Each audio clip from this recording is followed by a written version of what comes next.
Hello friends, welcome back to my channel PK kitchen house. কেমন আছো তোমরা সবাই?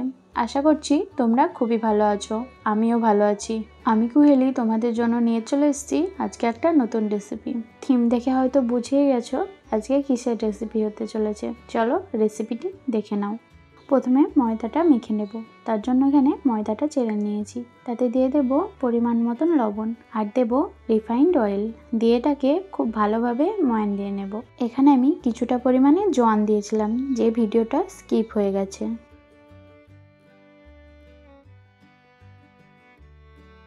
এটা ময়ান দেওয়া হয়ে গেছে।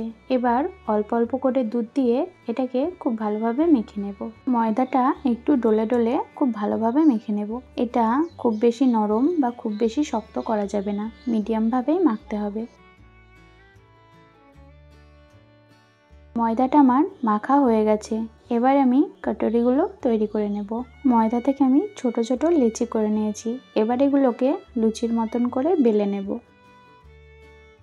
এটা হয়ে গেছে। এখানে আমি একটা বাটি নিয়ে নিয়েছি। আপনারা চাইলে আর একটু বড় বাটি নিতে পারেন। বাটির ওপরে দিয়ে এটা খুব ভালো করে বসিয়ে নেব। তারপরে একটা কাঁটা চামচ দিয়ে চারিদিকে একটু একটু করে ফুটো করে দেব, যেন এটা না ফোলে।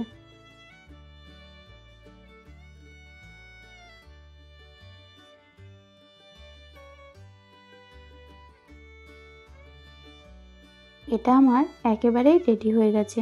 এবার এটাকে ভেজে নেব।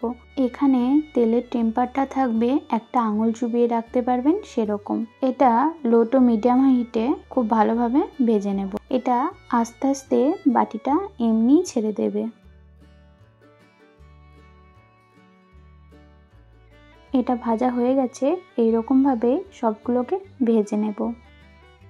এখানে আমার সবগুলো রেডি হয়ে গেছে। আমি একটা ভেঙে দেখিয়ে দিচ্ছি এটা কতটা খাস্তা হয়েছে। এখানে আমি 4টে আলু কেটে নিয়েছি। এর উপর দিয়ে দেব লবণ, ব্ল্যাক সল্ট, লঙ্কা গুঁড়ো আর ভাজা মশলার গুঁড়ো দিয়ে এটাকে খুব ভালোভাবে মিশিয়ে নেব।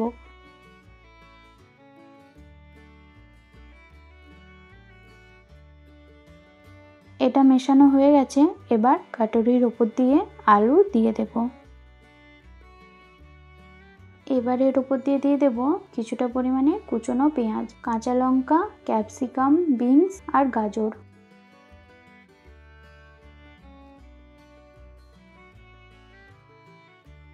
এবার এর ওপর দিয়ে দেব মিষ্টি চাটনি, যেটা আমি তেঁতুলের পাল্প দিয়ে বানিয়েছি, আর দেব টমেটো কেচাপ।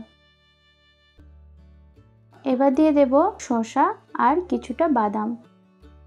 এর উপর দিয়ে সেও দিয়ে দেব। আর একটু ডেকোরেশন করার জন্য দিয়ে দেব কেটে রাখা লাল চেরি। রেডি হয়ে গেল আমাদের আজকের রেসিপি কটরি চাট। এটা বাড়িতে একবার বানিয়ে দেখবেন, এটা খেতে অসাধারণ হয়। রেসিপিটি কেমন লাগলো আমাকে নিচে কমেন্ট বক্সে অবশ্যই কমেন্ট করে জানাবেন। রেসিপিটি যদি ভালো লেগে থাকে একটা লাইক আর একটা শেয়ার করে দেওয়ার অনুরোধ রইল। আপনি যদি ইউটিউব থেকে আমার ভিডিওটি দেখে থাকেন তাহলে প্লিজ চ্যানেলটিকে সাবস্ক্রাইব করে দেবেন আর পাশে থাকা বেল আইকনটি অবশ্যই ক্লিক করে দেবেন আমার পরবর্তী ভিডিওর নোটিফিকেশন সবার আগে পাওয়ার জন্য। আর ফেসবুক থেকে দেখে থাকলে পেজটিকে ফলো করে দেবেন।